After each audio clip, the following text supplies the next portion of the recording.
ಮುಖ್ಯ ನ್ಯಾಯಮೂರ್ತಿ ಗವಾಯಿ ಅವರ ಒಂದು ಪೀಠಕ್ಕೆ ಒಬ್ಬ ರಾಕೇಶ್ ಕಿಶೋರ್ ದಲಾಲ್ ಅಂತಕ್ಕಂಥ ಒಬ್ಬ ವ್ಯಕ್ತಿ ಮಧ್ಯಪ್ರದೇಶದಲ್ಲಿರ್ತಕ್ಕಂತಹ ಖಜುರಾಹೋ ದೇವಾಲಯದ ಒಂದು ವಿಷ್ಣುವಿನ ಮೂರ್ತಿ 7 ಅಡಿ ಇರತಕ್ಕಂಥ ವಿಷ್ಣುವಿನ ಮೂರ್ತಿ, ಅದು ಯಾವುದೋ ಒಂದು ಐತಿಹಾಸಿಕ ಕಾಲಘಟ್ಟದಲ್ಲಿ ಅಂದರೆ ಮೊಘಲರು ಈ ದೇಶಕ್ಕೆ ಅಟ್ಯಾಕ್ ಮಾಡಿದಾಗ ಭಗ್ನಗೊಂಡಿರ್ತಕ್ಕಂಥ ಮೂರ್ತಿ ಅದು. ಅದಕ್ಕೆ ರುಂಡ ಇಲ್ಲ ಆ ಮೂರ್ತಿಗೆ, ವಿಷ್ಣುವಿನ ಮೂರ್ತಿಗೆ.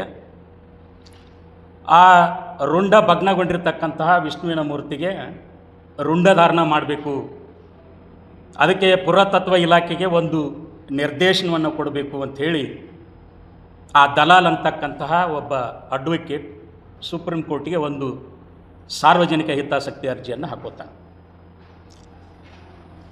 ಅವತ್ತು ವಿಚಾರಣೆಯನ್ನು ಕೈಗೊಂಡಿರತಕ್ಕಂತಹ ನ್ಯಾಯಮೂರ್ತಿ BR ಗವಾಯಿ ಅವರು,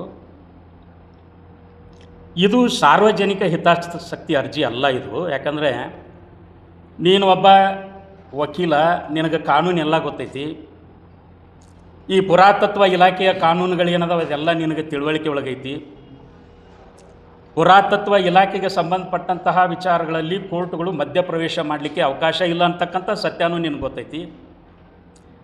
ನೀನು ಇದನ್ನು ಒಂದು ಪ್ರಪಗಂಡ ಮಾಡಲಿಕ್ಕೆ, ಇದು ಸಾರ್ವಜನಿಕ ಹಿತಾಸಕ್ತಿ ಅರ್ಜಿ ಆಗೋದಿಲ್ಲ, ಇದು ಪ್ರಪಗಂಡ ಮಾಡಲಿಕ್ಕೆ, ನೀನು ಪ್ರಚಾರ ತಗೊಳ್ಳಿಕ್ಕೆ ಇದನ್ನು ಅರ್ಜಿ ಹಾಕ್ಕೊಂಡಿ ಅಂತೇಳಿ ಅದನ್ನು ರಿಜೆಕ್ಟ್ ಮಾಡ್ತಾರೆ. ಆತ ಪದೇ ಪದೇ ಆರ್ಗ್ಯೂ ಮಾಡಿದಾಗ ಈಗ ಕೋರ್ಟ್ಗಳಿಗೆ ಇದರಲ್ಲಿ ಪ್ರವೇಶ ಮಾಡಲಿಕ್ಕೆ ಅವಕಾಶ ಇಲ್ಲದಾಗ, ಯಾಕಂದ್ರೆ ಪುರಾತತ್ವ ಇಲಾಖೆಯ ಕೆಲವು ನಿಯಮಗಳದಾವೆ.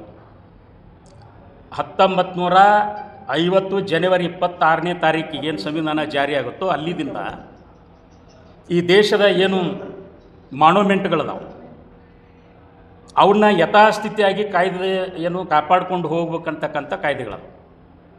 ಅದರೊಳಗೆ ಯಾವುದೇ ಕೋರ್ಟ್ಗಳು ಭಾಗವಹಿಸಲಿಕ್ಕೆ ಸಾಧ್ಯ ಇಲ್ಲ. ಯಾಕಂದರೆ ಇಲ್ಲಿ ನಮ್ಮ ದೇಶದೊಳಗನ ಶೈವರು ವೈಷ್ಣವರು ಅಂತದಾರ. ಹಿಂದೂ ಧರ್ಮದೊಳಗನ ಶೈವರಾಜರು ವೈಷ್ಣವ ದೇವಾಲಯಗಳನ್ನು ನಾಶ ಮಾಡಿರ್ತಕ್ಕಂಥ ಉದಾಹರಣೆ, ವೈಷ್ಣವರು ಶೈವರ ದೇವಾಲಯಗಳನ್ನು ನಾಶ ಮಾಡಿರ್ತಕ್ಕಂಥ ಉದಾಹರಣೆ.